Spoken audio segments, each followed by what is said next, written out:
Remembering his conversation with the baker, Yoshiro waited for the soy milk he had poured into a small saucepan to heat up.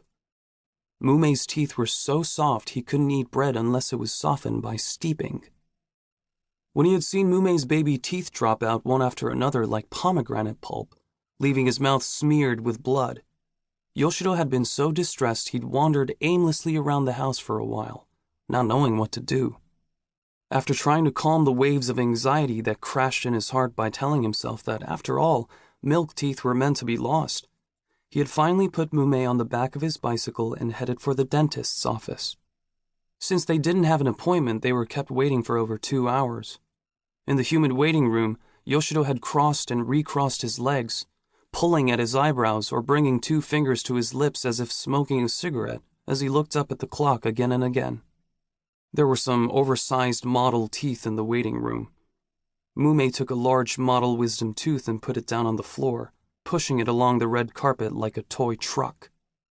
Imagining a world without people, where huge teeth had turned into trucks to roam the highways, Yoshiro shuddered. Having tired of playing with model teeth, Mumei was now leafing through the pages of a large picture book he had spread across his knees, called Mr. Canine Tooth's Adventure. Yoshiro peered over, not sure whether he wanted to read along or not. At the time, he had been writing a children's book. He wanted to write something Mumei would be able to read, but at the same time, Mumei's presence made it difficult to write for children. A raw, honest treatment of the problems they faced every day would only end in frustration at the absence of solutions, making it impossible to arrive at places one could only reach in books. Creating an ideal fictional world for his great-grandson was another possibility, although reading about an ideal world wouldn't help the boy change the world around him anytime soon. Mumei gazed down at the book with moist, dewy eyes. The cast of characters included Mr. Canine Tooth, the hero, along with Miss Wisdom Tooth, Mr. Front Tooth, Little Miss Cavity, and Mr. Gold Filling. When his owner falls down, Mr. Canine Tooth, slammed against the concrete, cracks off and falls into a sewer.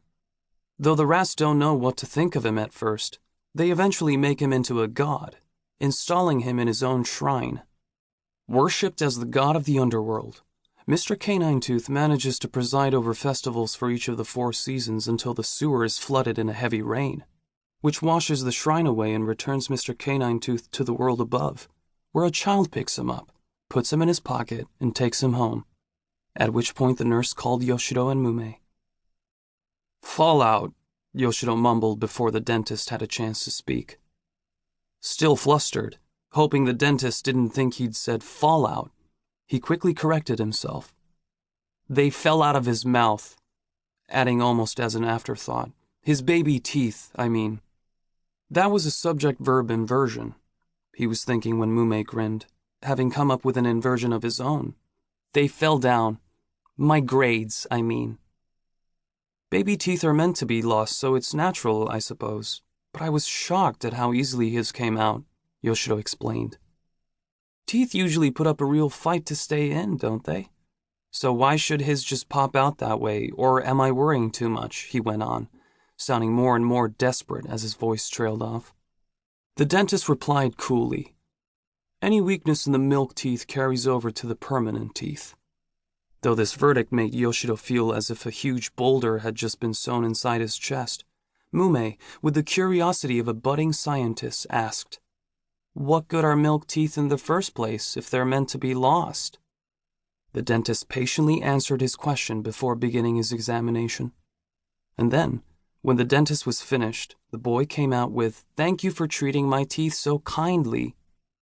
This overly polite expression of gratitude made Yoshiro's stomach flip over. Where could the boy have picked up such a foreign-sounding sentence when books, even picture books, were no longer being translated? It was utterly mysterious.